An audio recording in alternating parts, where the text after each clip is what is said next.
You ever have that feeling, when you have the perfect thought, but you just can't find the perfect word for it? Well, today we're going to go way beyond the dictionary. We're going to dive into words that have real weight, real emotion, and all that subtle meaning. This is all about leveling up your communication, about understanding how words truly feel. So let's jump right in. I want you to think of your vocabulary like a toolkit. Seriously. With the basic words, sure, you can build a simple conversation. But with the right words, the really nuanced ones, you can build bridges. You can paint these incredibly vivid emotional pictures, and you can connect with people on a whole other level. Today, we're adding some serious power tools to your kit. All right, to make sure all this stuff really sticks, we're going to take a little journey. First, we'll look at words for describing people. Then we'll get into their experiences and how they feel. After that, we'll touch on their roles and relationships, how they see the world, and finally, the actions they take. See, it's a really natural flow that should help lock these words in your mind. Let's get started. Okay, first up, words that define people. How do we actually describe someone's personality or their status in the world, right? These are the building blocks, the words that really help us understand who we're talking about from the get-go. So, here is a perfect example of what I'm talking about, that nuance. Let's take the word mild. It's gentle, right? It's pretty unassuming. A mild criticism is way easier to take. And, a mild salsa isn't going to burn your face off. But superior? Oof. That word has a real edge to it. A superior attitude, that just creates distance, doesn't it? It's packed with judgment. It's amazing how one word can kind of invite you in, while the other just pushes you away. Okay, let's break down this whole humility spectrum, because these words are all connected. To be humble, that's a total strength, right? It means you know your value, you just don't need to shout about it. Then there's ego, which is kind of neutral, it's just your sense of self. But then you get to humiliate, and that is a full-on aggressive act. It's like you're weaponizing someone's self-worth against them. So you see how it moves from this positive internal thing to a really destructive external action. Have you noticed the one word all these phrases have in common? It's down. When you call someone down, you're basically scolding them, usually from a position of authority. When you put someone down, that's more social. It's criticism designed to make them feel small. And a letdown, well, that's a disappointment, an experience that sends your expectations just crashing down. They all share that same feeling of being lowered or disappointed. Okay, so we've got some words to describe people. The next logical question is, how do these people feel? Our next group of words is all about digging into the emotional side of things, the outcomes of our experiences. Oh, this is such a big one. Belonging. You know that feeling, right? That sense of I am home. And not just in a physical place, but with a group of people. It's the total opposite of feeling like an outsider. We're all searching for it, whether it's cultural belonging when we're in a new place, or that emotional belonging we feel with our closest friends. It's just a fundamental human need to feel like you truly, truly belong. All right, end up and turn out. They both talk about results, so they can be a little tricky. But here's the secret. End up is usually about an unexpected place or situation. Like, we took a wrong turn and ended up in a totally different town. But turn out is all about the quality of the result. For example, the cake looked kind of weird, but it turned out to be delicious. So one is more about the destination, and the other is about the final quality. Now, this is a really important difference, hurtful versus harmful. Hurtful is all about feelings. A careless comment, a mean joke, that can be hurtful. Harmful, on the other hand, is about real, actual damage. A dangerous chemical is harmful. A bad habit can be harmful. Just think of it like this. Hurtful words can wound your feelings, but harmful things can actually wound your body or your life.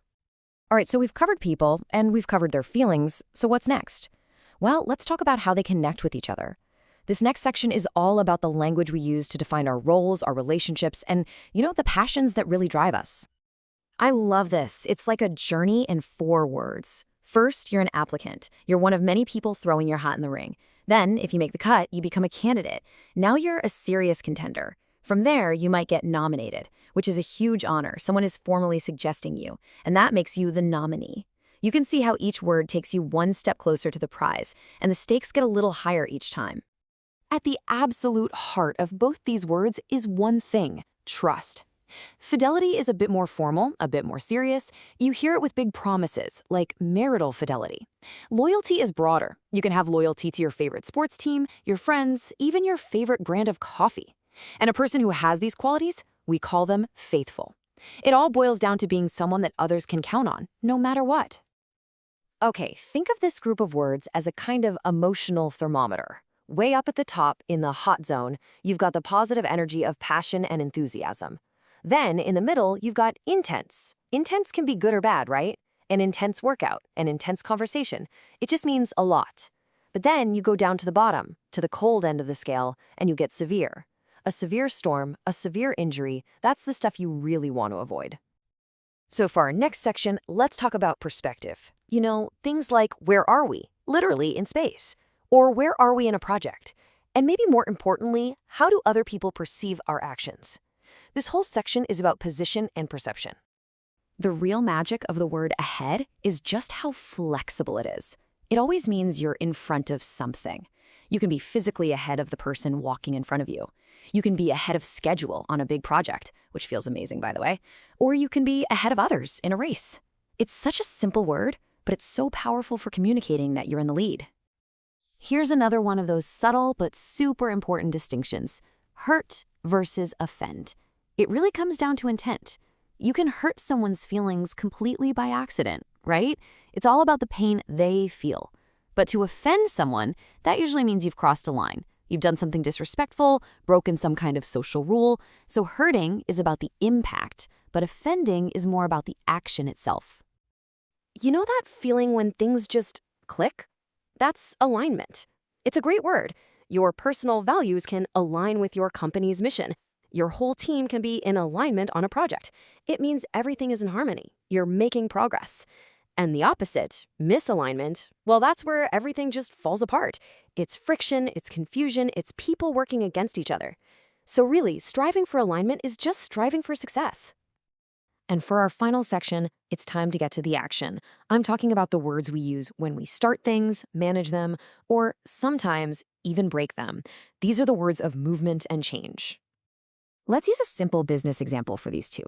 A company's leader has to allocate money and resources to different departments. That's the act of giving things out. But at the same time, one of their biggest goals is to retain their best employees.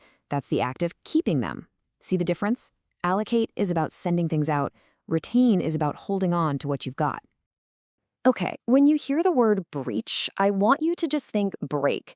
And I don't mean a little crack. This is a serious break in something important. A breach of contract is breaking a legal promise. A security breach is breaking through a digital wall. And a breach of trust, well, that can break a relationship forever. It always means a major violation that's going to have consequences. I love these words because you can almost see and hear them. Just think about it. Sparkle. You can picture those little flashes of light on a diamond, right? Sprinkles, that gentle scattering, maybe rain or, on a cupcake. And splash, that sudden, big, energetic burst of water. These aren't just words, they're whole sensory experiences packed into a few letters. This whole word family is about one thing: starting something new. So the verb to initiate, that's a pretty formal way to say begin. Your initial reaction is just your first reaction. But the noun initiative, that one's special. It can mean a new plan, sure, but it also describes a quality in a person, that ability to take charge and start things without being told to. It's like a superpower. It's the engine that drives every new beginning.